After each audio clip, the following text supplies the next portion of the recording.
Welcome to the Sencast. My name is Dale Pickles. I'm the host of the Sencast and the managing director of E Squared. This special episode is part of a series to celebrate the award winners from the 2024 Nasen Awards. And in this episode, my guest is Michelle Madziak. Michelle is a SEND teacher from Green Park School and won Teacher of the Year in the Nasen Awards. And this award was sponsored by the wonderful people at TTS.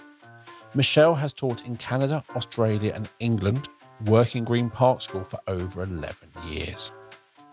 The Nasen Awards, organised by Nasen, celebrate outstanding contributions to the education support of children and young people with SEND. These annual awards recognise individual schools and organisations that demonstrate exceptional commitment to inclusive education and the advancement of SEND practices. You will find links in the show notes to find out more about the work Nasen does, their CPD and events. Now, let's get on with the podcast.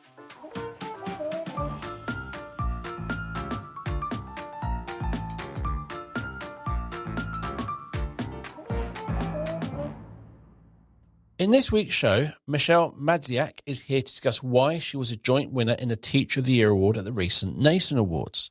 Michelle was shortlisted due to her exceeding criteria for judges, demonstrating exceptional impact to her school and community. Her passion for empowering students is clear. Her work to support other staff is having a transformative impact on the school community. And Michelle's ability to communicate through tactile signing, Macathon, communication iPads, talking buttons, choice boards, and picture exchanges shows her dedication to inclusion, and her Deals on Wheels student-led shop, which I will find out about later, shows an amazing passion for preparing students for adulthood and life outside of school. Welcome to the show, Michelle. Thank you very much. That was a long list of things you can do. Yeah, I guess so. Congratulations on being a joint winner in the Teacher of the Year award. Thank you. What does this recognition mean to you? I think it was really exciting to win. And I think it was something that I was really proud to bring back to my class, because I think we all work really hard. I work with quite a big team of TAs. Our staff ratio is quite high. So I have 5 or 6 TAs in my room at a time, and we all work together. I come in with lots of ideas and they support them and help me make them work. So I think it was just nice as a team to be recognized and bring it back. And even my children in class, they were really excited. So it was just something like the whole school kind of felt the celebrations, which was really nice. And I think that's what I was really proud of, that we did it as a team as well. It's not saying that you aren't amazing, but it is generally, as you said, you have the ideas, but it's the team around you, the school allowing you to have those ideas and run with them. And then all that buy-in from everyone and you seeing the impact on the students. 100%. I think I've been here 11 years now and I've learned a lot. When I first came, I'd never worked in a special needs setting before. I worked with children that needed that extra support, but in a mainstream school. And so the opportunities I've had here for CPD and all the things I've learned, I just love to take those things, take my children, go out into the community and transfer those skills. But I think the senior leadership team here have been really supportive of my ideas and saying, yes, we trust you. The shop's a really good example. I take kids to spin class. I take kids camping, but I have these ideas. I propose them. Obviously, there's a few things. Oh, what are you going to do about this? What about this? But in general, lots of support. And I love getting TAs and all the kids excited about those opportunities. See, my impulsive now wants to ask, what did they say no to? It's just, it's not no, it's just, well, how are you going to work around this? And the big one's always risk assessments, ensuring that I've thought of everything, every option, I've thought about it. Wow. So you work in the sixth form. Have you been in the sixth form the entire 11 years or? No. So when I first came to school, I was a bit more in middle of school, and I've just gradually sort of followed my students up. So our children, it's not like every year they move class groups. Every couple of years, they move, a couple children will move together. And it's really important because of our children's complex needs that they have familiar staff with them. So it's not like your regular school where you might teach year 3 for, 15 years. There's more movement in our school, but that meets the needs of the children. So I moved up. I started in 10, 11, went up to 14, and now I'm in 16, which is called Class Beach. And we are the last class in school. And I've been in there for quite a few years, but I'm very passionate about that year group and the community. Nice. So as you said, swimming, spin classes, shopping, work experience, market stalls, library, and more. So nothing really stops you. No. When I went to find somewhere to support me, because I love camping, I love the outdoors, and I thought, do you know what? The children at my school, they should all have that experience like their mainstream peers. Duke of Edinburgh, it should be an option for everyone. And I have to say, again, Duke of Edinburgh, I go to them with my ideas and they're really supportive. They've become really inclusive and supportive. And I have a really good operations manager that I run ideas through.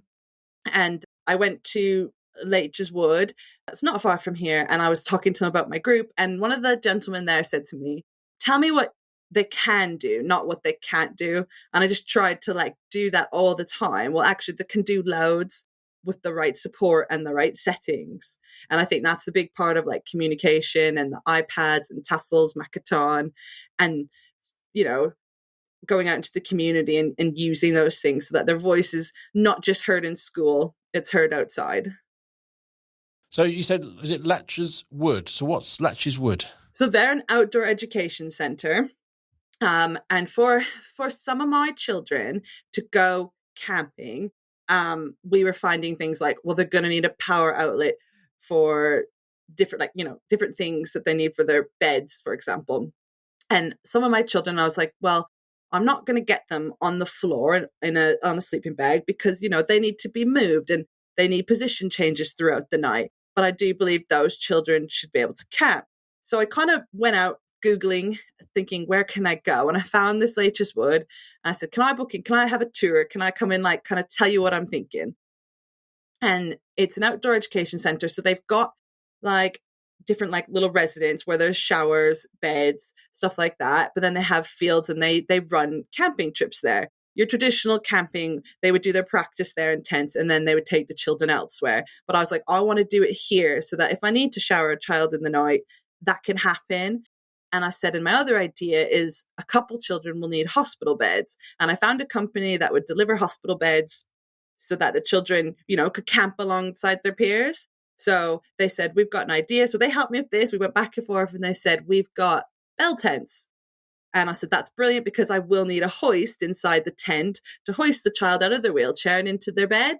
But they're still sleeping outside under the stars. And so, yeah, we worked together very much with that. And it's been brilliant. I've done that for 2 years. And that was one small group of bronze each time. This year, I've got 2 bronze groups and a silver.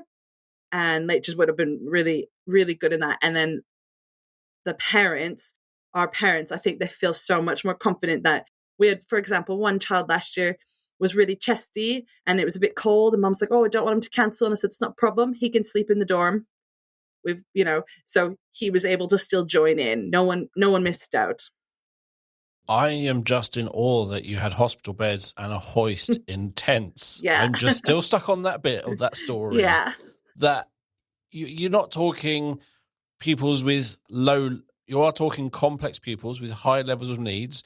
They need the support with that communication, which is you kind of went through all your list of various communication methods, but also you are talking about medical needs and everything. And that still didn't stop you taking them camping. No. And that's where and I can't lie, there's a lot of pre-work that went in, especially for the first trip, because I had to really prove that this was going to work.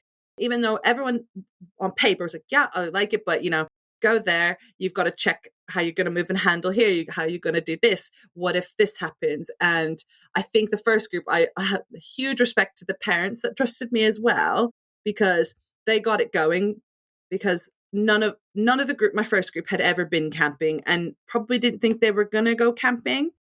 And those parents were brilliant. And one of the leadership team said to me, get the parents to drop them off, let them see it. And I think that was huge. And then they felt really, I think, reassured when they saw it and they saw the tents and the beds and everything was set up. And the other thing that's quite interesting was Leitch's Wood staff had said to me, because part of your DV expedition is an expedition, and lots of children tend to walk. Now, I do have children at school that walk, but I also took several children in wheelchairs. And they said, have you ever thought about canoeing? They said it's sort of an equalizer. Everyone's in the boats together. Everyone's moving at the same pace.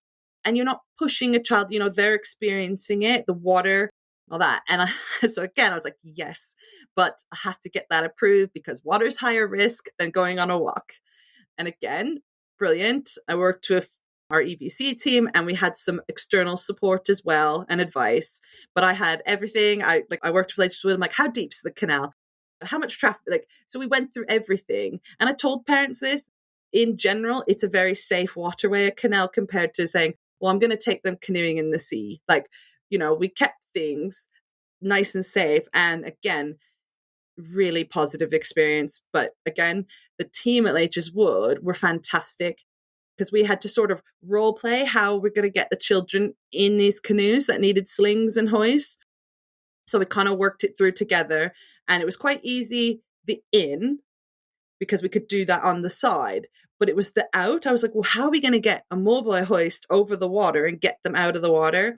And they just came down. All of a sudden, there seemed to be 5 or 6 staff. They jumped in the water they had sort of like waterproof trousers, and they just slid the boats out. And I was like, well, that's brilliant. And then we hoisted from the side.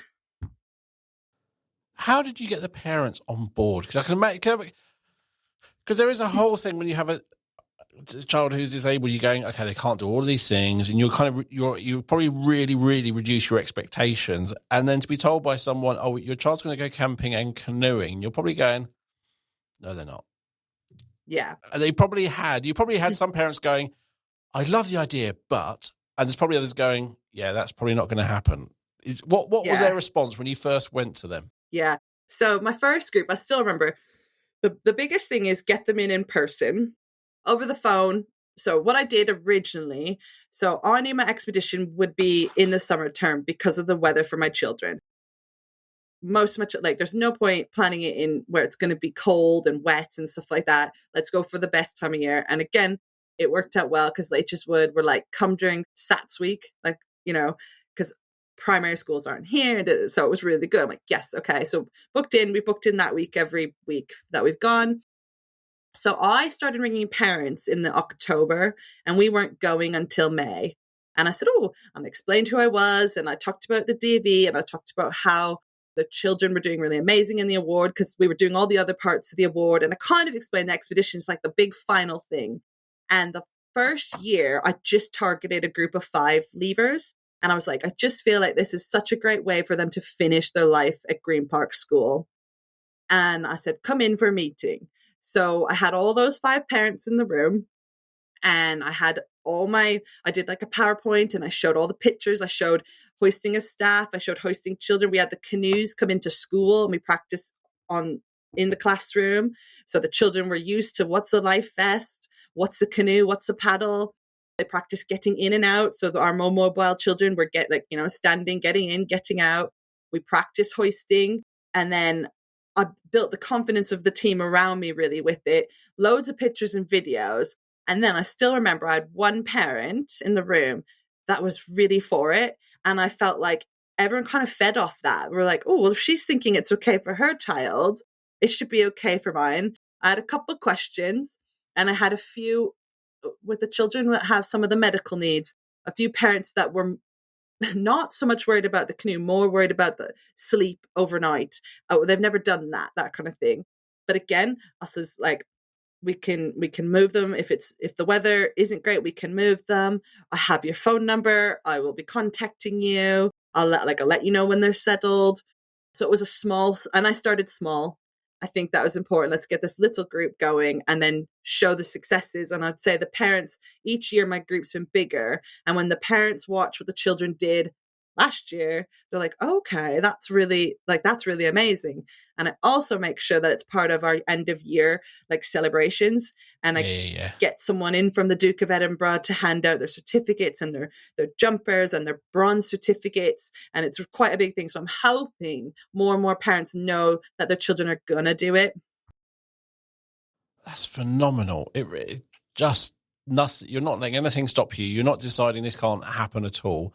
And for those children who've been on the DOV and they've done this thing, have you kind of heard back from them that they are doing more things after that actually is a start of something in their life to be, actually, I can do more, or my child can do more? Yeah, I think so. Especially my two that did the bronze last year and are doing the silver this year.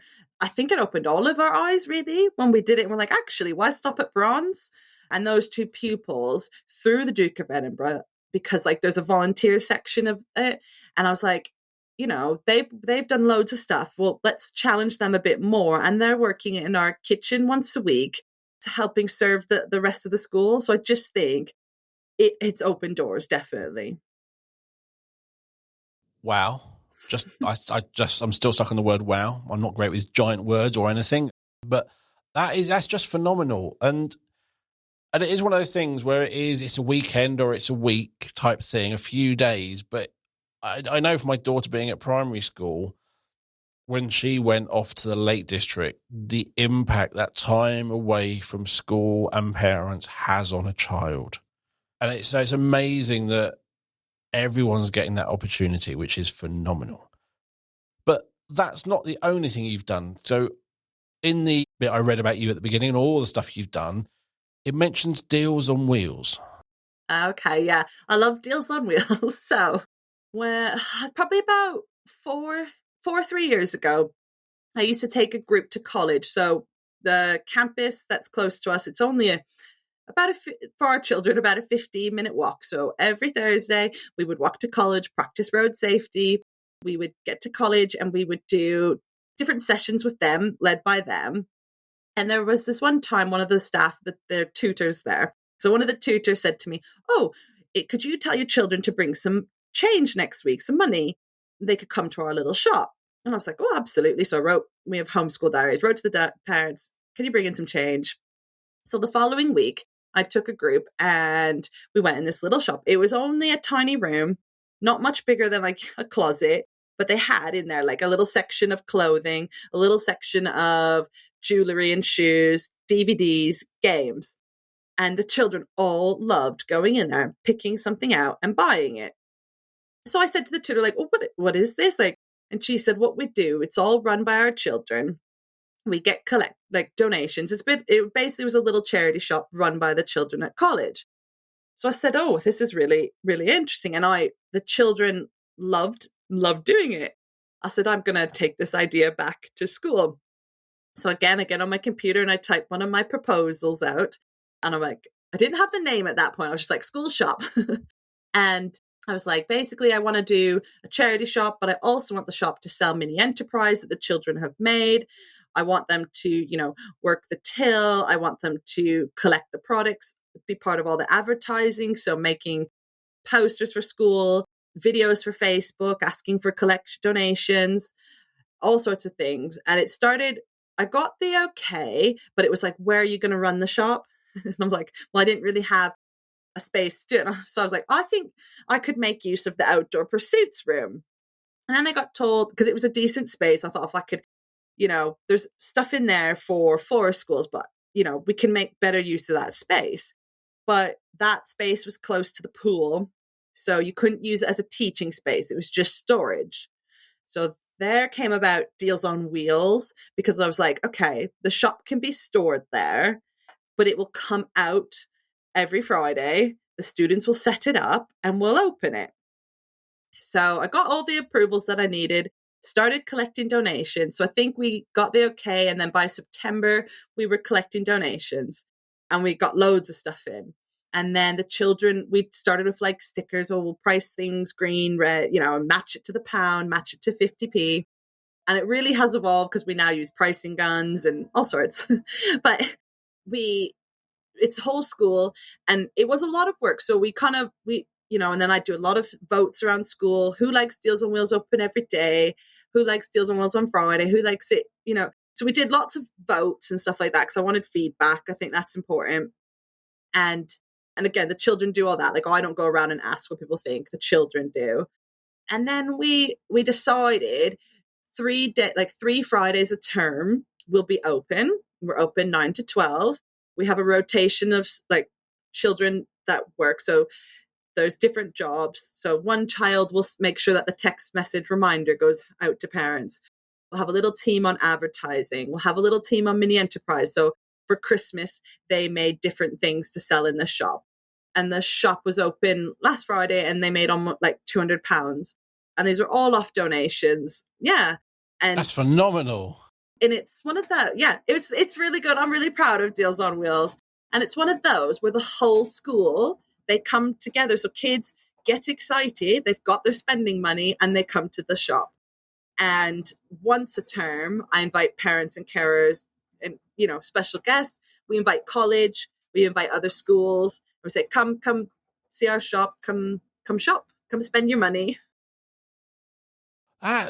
You're literally asking, every time you obviously go somewhere going, well, why not? Yeah. Why can't our children do this? Why is it that's phenomenal. And yeah, there are no barriers to you, are there? No, because I think too, because I work in, quite a functional class group, and I do get my kids out in the community, but there's lots of class groups in school where that's trickier. They need nursing support, for example. And also children, for example, we've got some children that come in and they're transferred from a home chair to an Achiever bed, and they've got physio programs and stuff.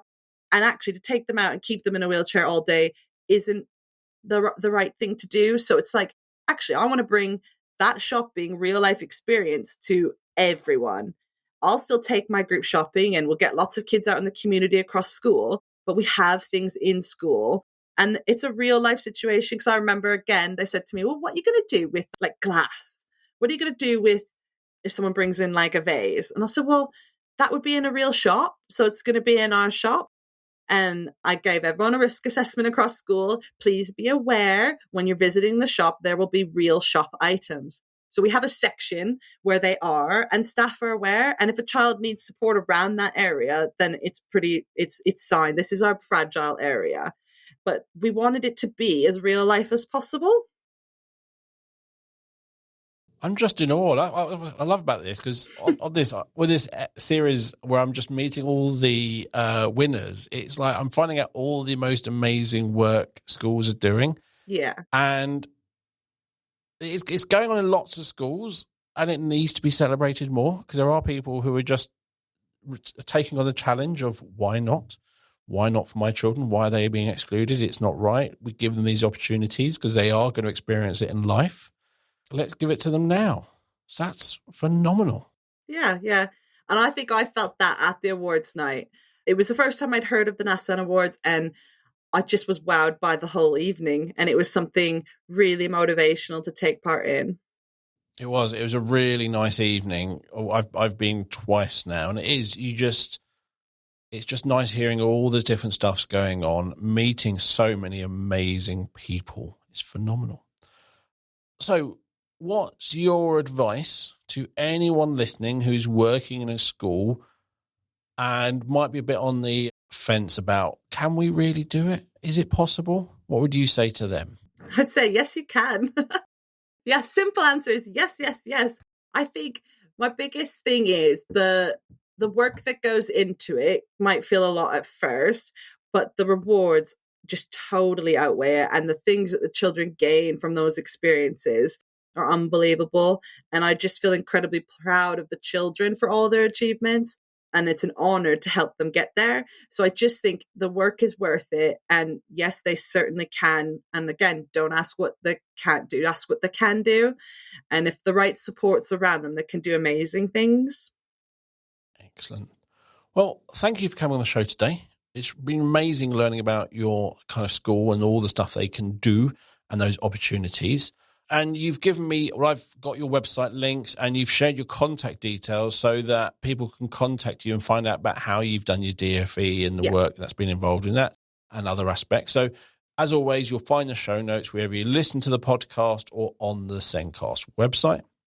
Thank you for listening to the show. If you want to get in touch, let us know your thoughts, suggest topics or anything else, please send us a message on social media or send an email to hello@thezencast.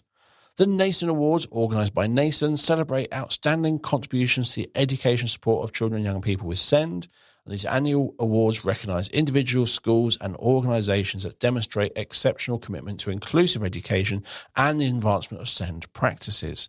And nasen is a charitable organisation that supports children and young people with SEND. And nasen's goals include influencing government policy, providing information, training and resources to support practitioners in schools, and contributing to the debate and affecting change to improve outcomes for children and young people. And in the show notes, you'll also find some links about the work nasen does, their CPD and their events. So thank you for listening. We'll be back soon with another episode of the Zencast. It is goodbye from me. And it's goodbye from me. Thank you. Bye, everyone.